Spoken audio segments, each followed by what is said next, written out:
Skippy John Jones by Judy Shackner. Skippy John Jones did his very best thinking outside the box. And this twisted his mama's whiskers, tighter than a Texas tornado. "Hey you, Mr. McFoo," said Mama Junebug Jones. "Just what do you think you're doing?" "Hey, little digger, I'm talking to you," said Mama, scooping up her boy. "A pyramid outside the litter box will never do." Then she saw his magazine.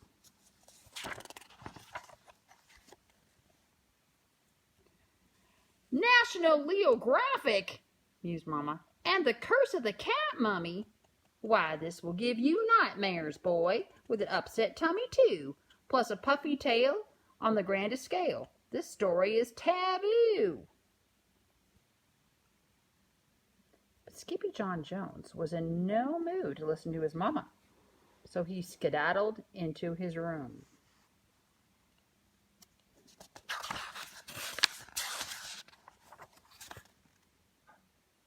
And he bounced once. He bounced twice for a really good bounce on his big boy bed.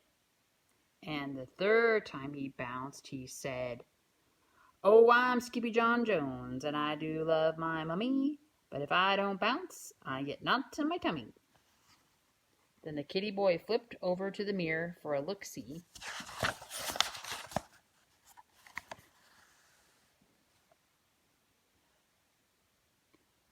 "Holy smokeito!" exclaimed Skippy John Jones. "I know you," he said to the doggy in the mirror. "Your ears are too big for your head. Your head is too big for your body. You are not a Siamese cat." Then, using his very best Spanish accent, "You are still the big chihuahua, dude, the whole enchilada." And they just might like enchiladas in Egypt, thought Skippy. So the kitty boy donned his mask and cape and began to sing in a muy soft voice. "My name is Skippito Frisquico, and I'm off to see old Egyptito. My chicos insist, I dare not resist the chance to go meet a momito."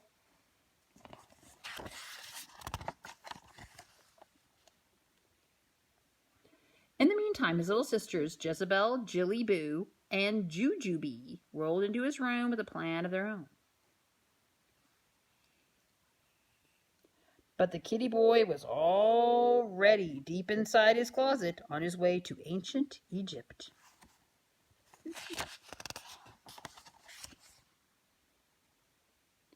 And paddling down the river Nile, who should sail right past but a kooky crocodile, hunkered down on his lumpy bumpy back were all his old amigos, the Chimichangos pack.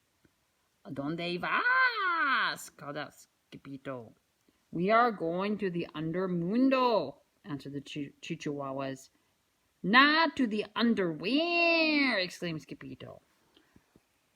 "No, no, no," said the Puchitos. "You silly little beast.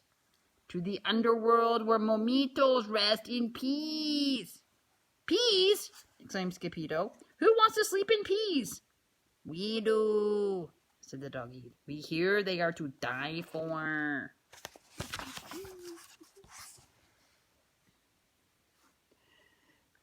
"You mean they are better than frijoles?" asked Skippito. "Sí, mucho mejor, señor," said Poquito Tito. "Vámonos," said Skippito. "What are we waiting for?" But then Don Diego, the biggest of the small ones, spoke up. "Hold your ponies, Pepito. To get to the undermundo, we have first to answer the riddle of the Sphinx." "But I'm not good at riddles," said Skippito. "No problemo," said Poquito Tito. "You have wee big brain." Then they set forth from the Rio Nile to find the Sphinx. The muchachos began to sing. Skippy, Skippy, Skippito. We only have one chancerito to pass with the Finks, so don't be a jinx. Just answer the riddle, dum diddle.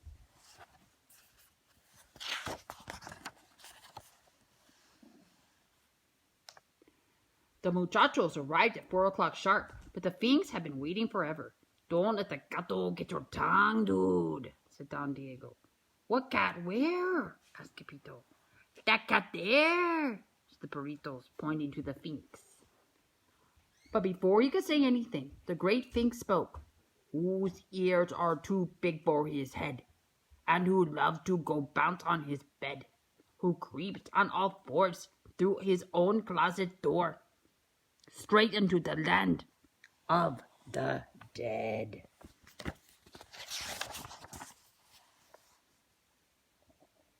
Scipio knew the answer to this riddle, but he was so nervous he coughed up a little furball. You called that an answer, dude? Said Don Diego. The answer! Bellowed the Finks. So with his permission, the Perritos were free to pass on to the tomb of King Rootin' Tootin' Kitten Kabootin. When they finally reached the pyramid, the doggies burst into song and dance. Osiris, our boy had a touch of the virus. He coughed up a ball, so the Finks made a call, and now it's inscribed on papyrus. But when Scipio saw how dark it looked in the pyramid, he began to feel queasy. My tummy hurts, he groaned, and my tail is getting puffy too.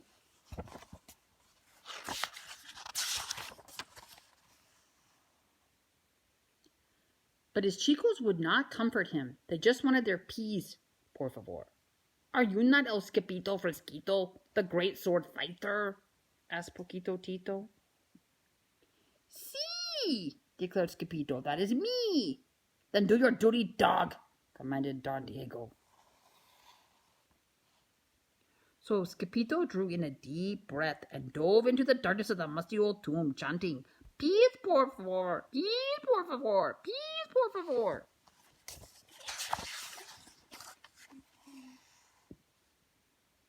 He rocketed through the vault like a fur-covered comet, until suddenly, smackito! Capito hit a wall and knocked himself out cold. Soon after, 3 goddesses emerged from the shadows to prepare the kitty boy for his journey to the Undermundo.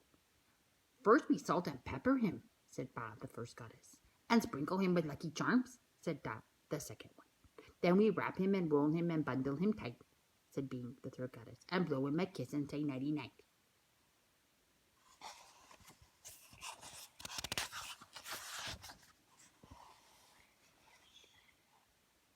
Then the trio rolled the wrapped cat down the ramp into the king's burial chamber. Across the room stood the 4,000-year-old sarcophagus of King Rootin' Tootin' Kitten Kabootin. And just as they were about to deliver El Scipito Mamito, he rolled right to the feet of the oldie-moldy mummy. Bada bing! Moaned the king as he stretched out his paws. I need to rest in peace.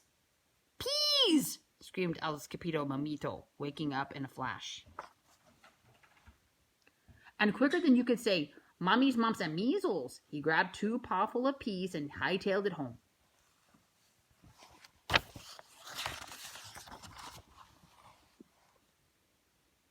When Los Chimichangos saw El Scipito Mamito come rolling out of the pyramid, they went into a real tailspin. Then all the doggies began to chant. Green chicarro's hot! Green chicarro's cold! The best chicarros in the world are those that Scipito holds! But El Scipito Mamito was too scared to slow down, so he chucked the peas at his chicos and kept right on running.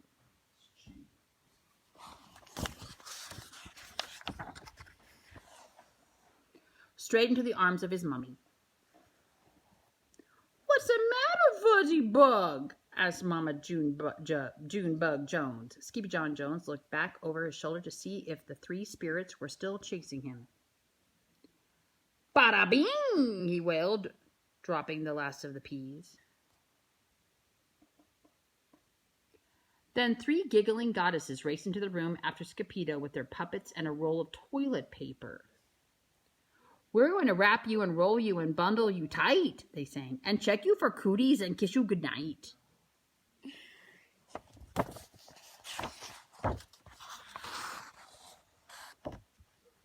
That night, Skippy John Jones was bouncing on his big boy bed.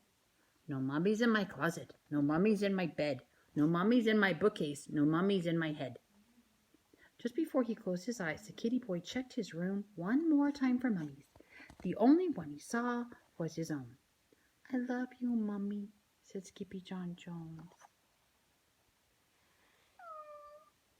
I love you too, Bunny Boots, said Mama Junebug. Now go to sleep, por favor. The end. THEEND, the end.